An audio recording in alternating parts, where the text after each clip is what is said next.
By the early 1900s, Asheville had become the wealthiest tourist destination in the entire Appalachian region, home to the largest privately owned house in the United States. Visitor spending reached $3 billion in surrounding Buncombe County in 2023 alone, 20% of the county's total GDP. Then on September 27, 2024, a single storm exceeded the worst flood the city had ever recorded by more than 1.5 feet. This is the story of how a mountain town became Appalachia's richest city and how fast that wealth can wash away. In 1797, a new county seat took shape in the Blue Ridge foothills. Lawmakers named it Asheville, honoring Samuel Ashe, then governor of North Carolina. The town's location was no accident. It rose at the meeting point of the French Broad and Swannanoa rivers, a natural crossroads in the Appalachian uplands. Before grand hotels or famous estates, Asheville's early identity rested on function and geography. The rivers carved a broad valley through the mountains, making the spot a gateway for traders, settlers, and travelers heading west. The first courthouse, built from local timber, stood near the confluence, serving a scattered population of farmers and merchants. Roads were rough and slow, but the rivers offered a reliable path for moving goods and people. By the early 19th century, Asheville was known less for luxury and more for its role as a practical hub, a place where the demands of the frontier met the possibilities of connection. Here, the landscape shaped every decision, from the placement of the first post office to the layout of the main street. Long before the city became a destination, its future was set by the simple fact of where two rivers met. In 1828, the Buncombe Turnpike cut a winding path through the mountains, connecting Asheville's valley to the trade routes of the Carolinas and Tennessee. Wagon teams, stagecoaches, and herds of livestock followed its course, bringing a steady flow of people and goods through the heart of town. Inns, stables, and markets sprang up along the turnpike, and the valley's reputation grew as a place of movement and exchange. Early prosperity came from this constant passage, farmers selling corn and hogs, drovers guiding cattle to distant markets, settlers pressing westward in search of new land. The pace of change quickened in 1880 when the Western North Carolina Railroad finally reached Asheville. The impact was immediate. Within 10 years, the population nearly doubled as merchants, laborers, and entrepreneurs poured in by train. Rail access redefined the city's possibilities by miles. It opened the door to a new kind of visitor, wealthy families from Charleston, Savannah, and New York, seeking relief from hot, malaria-prone lowlands.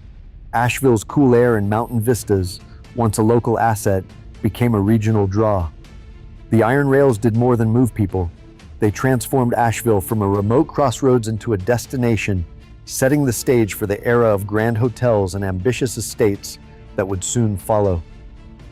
George Washington Vanderbilt arrived in Asheville in the 1880s, drawn by the mountain air and the hope it would ease his mother's failing health. He called the region the most beautiful place in the world. That first visit began a project unprecedented in the South. Over the next several years, Vanderbilt quietly assembled 125,000 acres of forest and farmland, an expanse larger than some counties, stretching across the ridges and valleys of western North Carolina. In 1889, construction started on what would become the Biltmore House. Vanderbilt hired architect Richard Morris Hunt, famed for his Beaux-Arts designs, to create a residence modeled after the Grand Chateau of France's Loire Valley.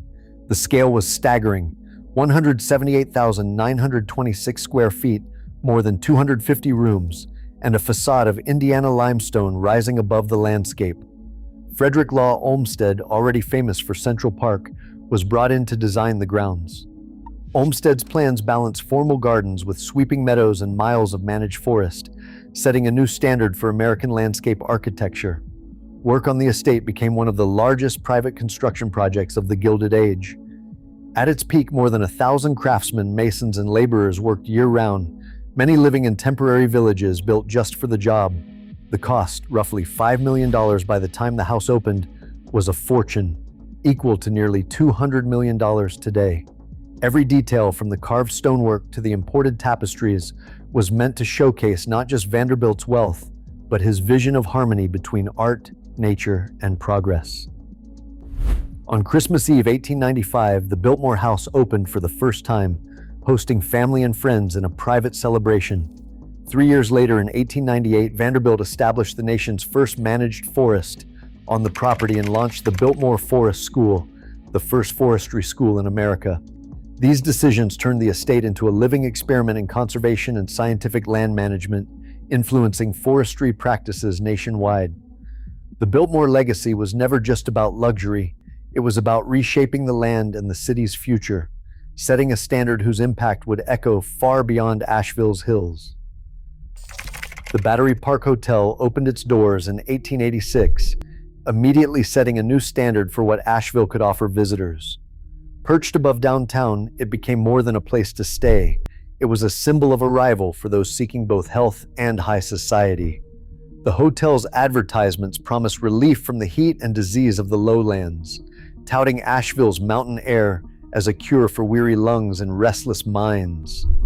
Guests arrived by rail from Charleston, New York, and beyond, drawn by the promise of recuperation and the chance to mingle with the elite.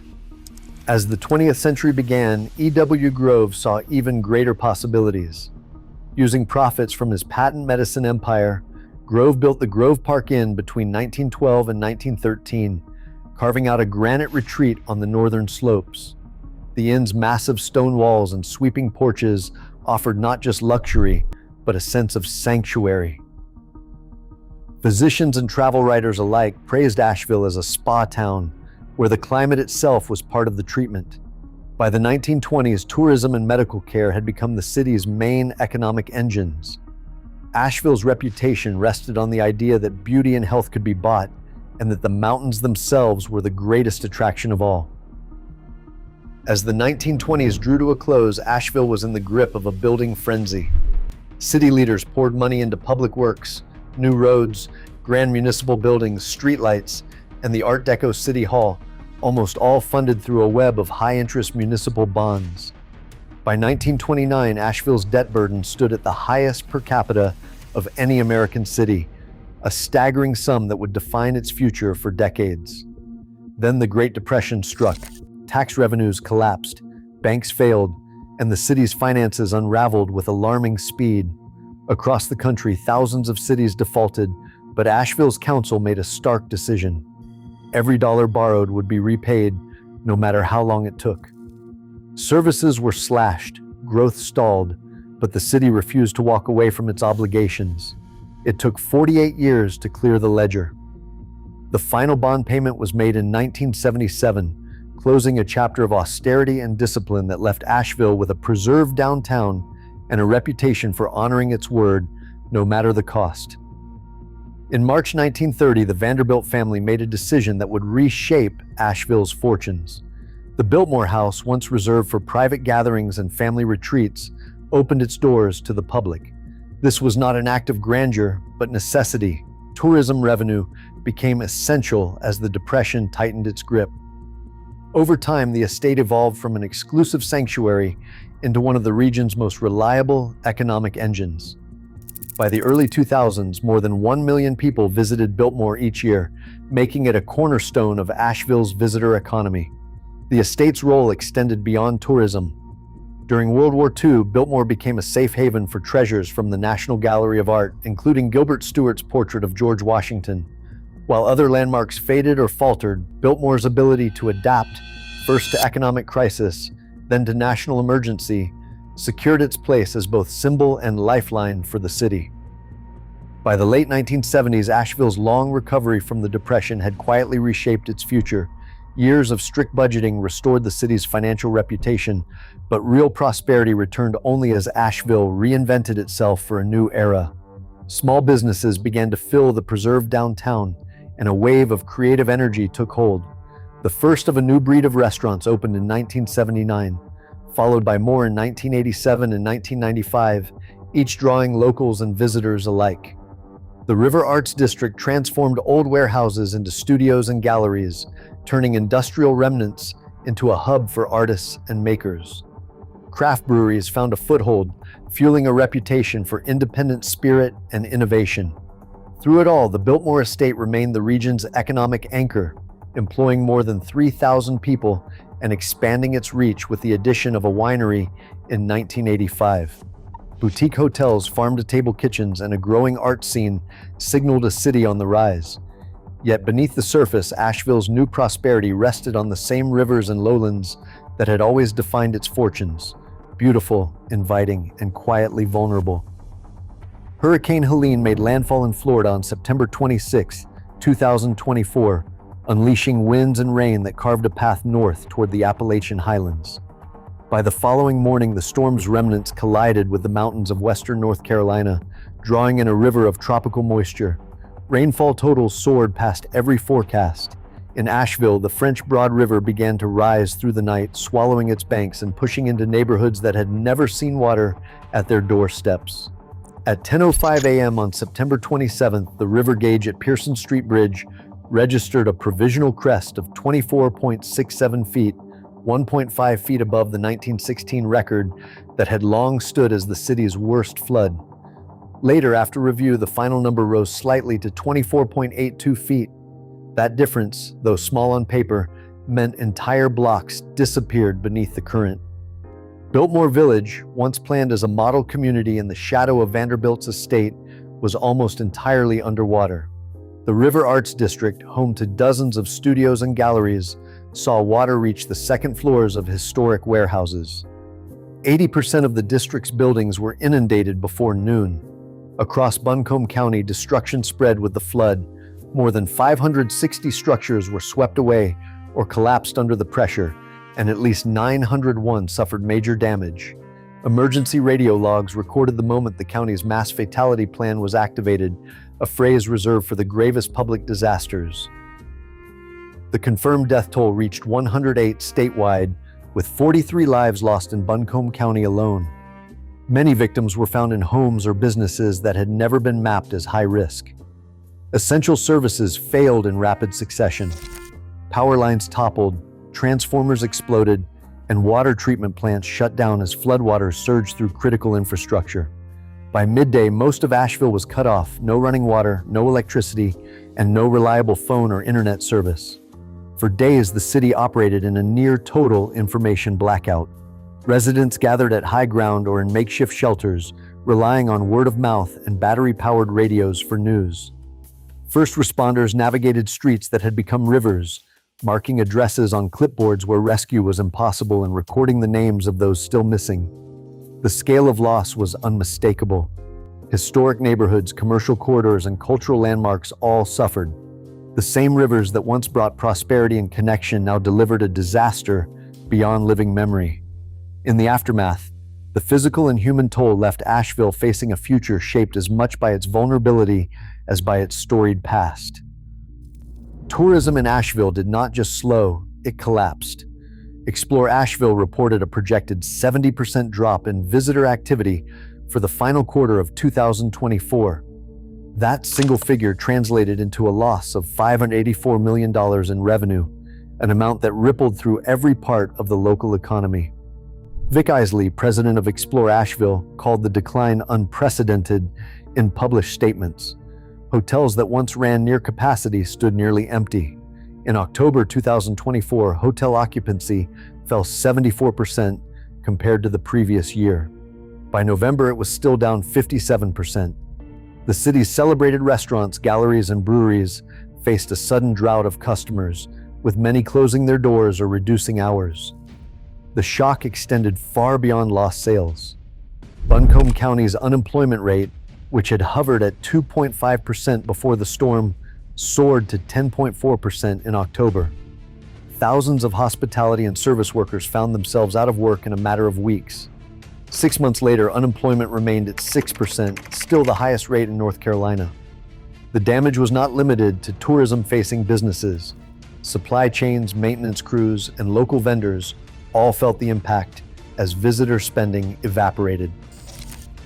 For a city built on hospitality and creative enterprise, the numbers told a stark story. The disaster reached into every paycheck, every storefront, every plan for the future. 12 months after the floodwaters receded, Asheville's recovery remained a patchwork of progress and frustration. In the River Arts District, the Marquee Gallery stood as a rare sign of renewal. Owner Robert Nichols managed to secure a $500,000 grant, guiding the 50,000 square foot market through repairs and reopening its doors to artists and visitors. The return of Marquee brought a sense of hope to a neighborhood where most studios had been gutted by waist-high water. Yet for every business that reopened, many others waited, some for insurance payouts, others for government aid that never seemed to arrive. Congress approved $9 billion in federal disaster relief in late 2024, but state officials reported that much of the money had yet to reach Buncombe County. Governor Josh Stein, citing the scale of the destruction, formally requested another $13.5 billion in federal support. Meanwhile, delays in funding left entire blocks in limbo. Construction crews worked in fits and starts, sometimes halting for weeks while paperwork moved through state and federal channels. The visible signs of recovery, new drywall, fresh paint, the hum of reopened shops, were scattered among empty storefronts and boarded-up homes. The 2024 presidential campaign cast a long shadow over the process. Competing claims about the distribution of disaster funds fueled partisan debate, making it harder for local officials to coordinate a unified response.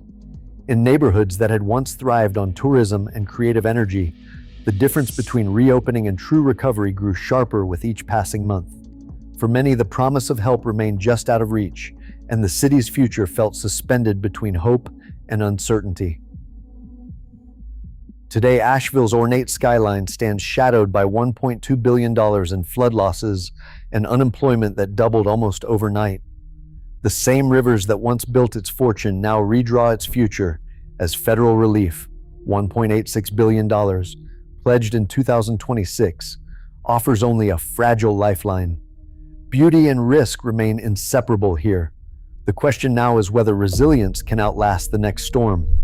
Share your perspective below.